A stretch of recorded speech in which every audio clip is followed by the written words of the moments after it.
हमने सुनील जी आप press conference किस लिए बुलाई? आज इस प्रेस कॉन्फ्रेंस को बुलाने का जो एजेंडा था वो बहुत ही महत्वपूर्ण है, क्योंकि आज के ताज़ा माहौल को ध्यान में रखते हुए ज़रूरी हो गया है कि किसान और मज़दूर जो इस देश की आबादी का सबसे बहुमत का जनमत है, उनको इकट्ठे होकर के एक मजबूत फैसला लेना पड़ेगा। इसी संदर्भ में हमारी किसान मजदूर मोर्चा जो हमारा बना गया है, भारतीय किसान मजदूर मोर्चा, उनके सभी पदाधिकारियों से और किसान संगठन के साथियों से हमारी बातचीत काफ़ी समय से चल रही थी। आज भी इसी विषय को लेकर के हम इकट्ठे हुए हैं।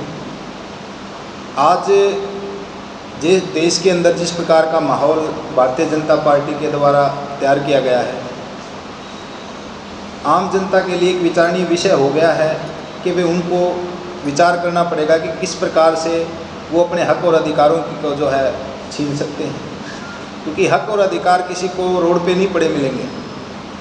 वो अगर आप लोगों को चाहिए, जनता अगर अपने हक और अधिकारों की बात करती है तो उनको हासिल करने का भी वादा उस जनता को करना पड़ेगा। और आज जनता को ज़रूरत होगी है कि जो राजनीतिक ताकत है उसके अंदर अपनी हिस्सेदारी करें, क्योंकि जब तक राजनीतिक हिस्सेदारी नहीं होगी, जो जनता चाहती है, अपनी जो समस्याएं हैं, अपनी जो ज़रूरतें हैं वो पूरी करना चाहती है, और समस्याएं उनको ख़त्म करना चाहती है, तो उनको राजनीतिक हिस्सेदारी करनी पड़ेगी। और किसान और मजदूर को इस राजनीति के दलदल के अंदर उतर के, इस राजनीति के अंदर जो कमियां आ गई हैं, जो सड़ा हुआ अपने आप को हम महसूस कर रहे हैं, कहीं ना कहीं अपने आप को ठगा हुआ महसूस कर रहे हैं, उन कमियों को अगर दूर करना है तो कहीं ना कहीं किसान और मजदूर को एक मजबूत ताकत बन करके आगे आना पड़ेगा। आज जो पार्टियां अपने आप को बहुत बड़ी तोप मान रही हैं, वो ये याद रखें, वो ये ध्यान रखें कि ये जो जनता है, इस जनता की वोट से ही वो पार्टियां खड़ी होती हैं। जब ये जनता अपना हाथ खींच लेगी तो ये पार्टियां बैठी बैठाई रह जाएंगी। आज से पहले बहुत सारी पार्टियां आई, बहुत सारी पार्टियां जाई। आज अगर कोई पार्टी सत्ता में है तो वो इस जनता की वोट से है। इस जनता को इग्नोर ना किया जाए। जिस प्रकार से उनके साथ में ठगी ठोरी की जा रही है वो बिल्कुल निंदनीय है। इस जनता को किसान और मजदूर वर्ग, कर्मचारी वर्ग जो अपने आप को ठगा हुआ महसूस कर रहा है, अगर उसका मत चाहिए, उसका वोट चाहिए, तो उनको स्वाभिमान के साथ में, उनको अपने इज्जत के साथ में उनका हक और अधिकार देना चाहिए। उनको बराबर की भूमिका जो है राजनीति के अंदर देनी चाहिए, ताकि किसान और मजदूर विधानसभा के अंदर जा कर के अपने हक और अधिकार की लड़ाई लड़ सके। सुनील जी, आज़ाद समाज पार्टी का और जेजेपी का गठबंधन, क्या जनता उसको स्वीकार करेगी? तो मैं आज़ाद समाज पार्टी के जो चंद्रशेखर आज़ाद हैं सुप्रीमो, उन्होंने किसानों का साथ दिया था और जेजेपी ने विरोध किया था। मैं आपका बहुत ही साफ शब्दों में जवाब दूंगा।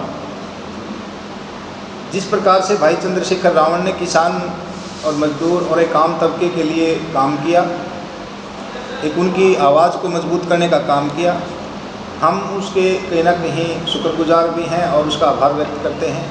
लेकिन उनका जो एक फ़ैसला वो किस मंशा से लिया गया है ये वही जानते हैं। उन्होंने जेजेपी पार्टी के साथ में, दुष्यंत चौटाला के साथ में जो अलायंस किया, हमने उसका जींद के अंदर बुला करके कहीं ना कहीं हमने विरोध किया है और अपनी जो नाराज़गी है वो जताई है, और फैसला जो है भाई चंद्रशेखर रावण के ऊपर छोड़ दिया है।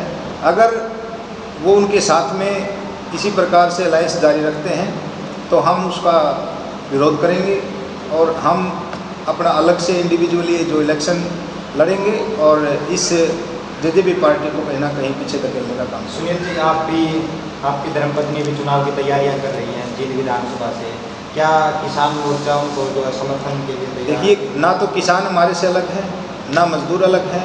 हम सभी किसान मजदूर के बेटे हैं और सभी कहीं ना कहीं अपनी हक और अधिकार की लड़ाई लड़ने के लिए इस मैदान में उतरे हैं और पूरी शिद्दत के साथ में अपने हक और अधिकार को मांगेंगे नहीं, छीन के लेंगे। क्या ऋतुराज जी किसान मोर्चा की तरफ से, किसान मजदूर की तरफ से साझा उम्मीदवार हो सकता है? साझा उम्मीदवार हो सकता है। हमारी इस विषय में बातचीत होगी, जो संगठन फैसला करेगा वो सर्वोपरि होगा और हम मिलकर के इस समस्या का समाधान निकालेंगे। हम किसी के दरवाजे पर भीख मांगने के लिए नहीं जाएंगे। जिसको हमारी ज़रूरत होगी हमारे पास में आ जाएगा। हम मिलकर के इस लड़ाई को लड़ेंगे और बड़ी शिद्दत के साथ में लड़ेंगे। और मैं सभी किसान और मजदूर जो हमारे साथी हैं, वोटर्स हैं, जो उन सभी से भी अपील करते हैं कि आज आप लोगों के पास में एक मौका है। आप लोगों को अपने हक और अधिकार अगर चाहिए तो आप लोगों को इकट्ठे होकर के, एक मत होकर के इन पार्टियों को कहीं ना कहीं मजा जगाने का काम करना होगा। इन पार्टियों ने आप लोगों को बड़ी लूट खसोट मचा रखी है। आप लोगों के हक और अधिकारों को छीन करके विदेशों को अंदर भेज दिया गया है। आप लोगों को अगर अपनी ज़रूरतें पूरी करनी है, आपकी समस्याएं दुरुस्त करनी है, आप लोगों के हक और अधिकार चाहिए, तो आपको किसान और मजदूर को एक होकर के जो भी साथी संगठन की तरफ से आए, जो भी आप लोगों में से मैं आम जनता से भी अपील करना चाहता हूं कि जो साथी आगे आना चाहता है, अगर अपने आप को मजबूत महसूस करता है और आगे किसानों और मजदूरों के लिए काम करना चाहता है, वो राजनीति के अंदर आए और राजनीति के दलदल के अंदर उतर के इस समस्या का समाधान करे। मिलजुल करके हम एक दूसरे की ताकत बन करके हम इस समस्या से बाहर निकल सकते हैं। सुनील जी, आपने कहा कि कुछ कमियां हैं हमारे अंदर, कुछ ठगे हुए महसूस करते हैं, उसके पीछे क्या कारण है? देखिए, राजनीति आज कहीं ना कहीं बहुत विकराल रूप धारण कर चुकी है।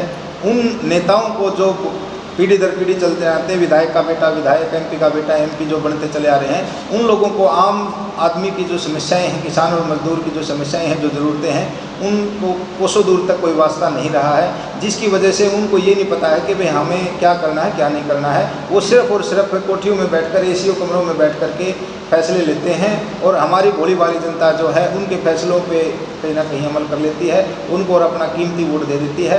उनको अपनी वोट की कीमत का अंदाज़ा नहीं है। ये बड़ा कीमती वोट है। इस एक वोट से कहीं ना कहीं उनके हक और अधिकार, उनके बच्चों का भविष्य तय होता है।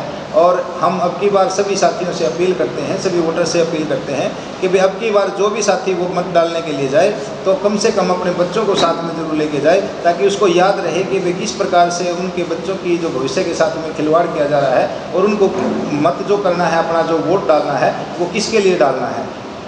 आपके बच्चों के, आपके हक और अधिकारों को लूटने वालों के खिलाफ में डालना है या उनके हक में डालना है।